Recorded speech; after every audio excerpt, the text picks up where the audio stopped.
আমি অসম চৰকাৰৰ পৰিবহণ বিভাগৰ বিষয়া কৰ্মচাৰীসকলৰ সহযোগত এই বানে ধোৱা অঞ্চললৈকে বান বিধিষ্ট অঞ্চললৈকে অকণমান সহায়ৰ হাত আগবঢ়াবলৈ লৈছোঁ। গতিকে আমি এয়া আমাৰ কেইবাখনো ডিষ্ট্ৰিক্টৰ DTO আছে, MBIসকল আছে, এনফৰ্চমেণ্ট ইনস্পেক্টৰ, আমাৰ মিনিষ্ট্ৰিয়েল ষ্টাফৰ বহুখিনি আছে আৰু নিজে হাতে হাতে ধৰি তেওঁলোকে আগবঢ়াইছে, সকলোৱে আন্তৰিকতাৰে আগবঢ়াইছে। গতিকে সাধ্য অনুসৰি আমি যিমানখিনি পাৰিছোঁ যোগান ধৰিছোঁ আৰু আজি ৰাতি প্ৰায় 4-5খন ট্ৰাকত আমি শিৱসাগৰ অভিমুখে আৰু শিৱসাগৰ জিলা প্ৰশাসনৰ হাতত এই বস্তুখিনি আমি অৰ্পণ কৰিম। আমাৰ পানী আছে প্ৰায় 12,000 লিটাৰ, প্ৰায় 12 টন পানী আৰু 9 টন চিৰা আছে 9,000 লিটাৰ।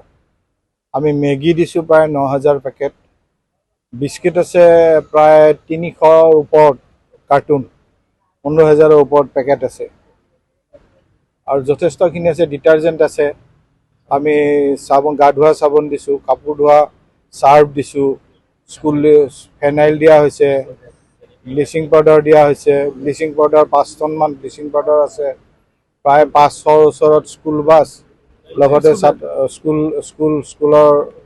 স্কুলৰ বেগ ছাত্ৰ ছাত্ৰীসকলৰ বাবে, আৰু লগতে আমি বুক দিছোঁ 1000মান বুক দিছোঁ, ইৰেজাৰ দিছোঁ, ৰাবাৰ দিছোঁ, কলম দিছোঁ, কাঠ পেঞ্চিল দিছোঁ, যাতে ষ্টুডেণ্টখিনি অকণমান সকাহ পায়। তাৰ উপৰি আছে ব্লিচিং পাউডাৰ আছে, ফেনাইল আছে প্ৰায় 3000 বটল, ব্লিচিং পাউডাৰ আছে প্ৰায় 5 টন ব্লিচিং পাউডাৰ আছে।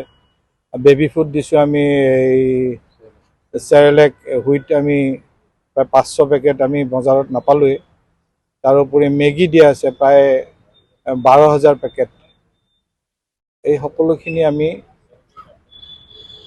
তাৰোপৰি মহিলাৰ বাবেও চেনিটেৰী পেড আমি প্ৰায় 1000ৰ ওপৰত যোগাৰ কৰিছোঁ আৰু কাচুৱা কেণ্ডেল, মানে মহ খেদা কেণ্ডেল, পোহৰ দিব পৰা কেণ্ডেল, এই সকলোখিনি প্ৰায় 1000 বাক্সা আমি যোগাৰ কৰিছোঁ।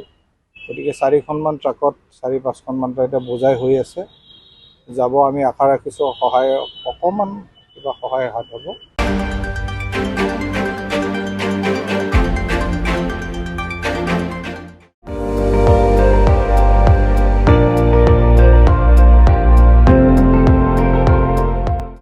আপুনি চাই আছে ND24, সৰ্বশ্ৰেষ্ঠ নহয়, সৰ্বোত্তমৰ দৌৰত।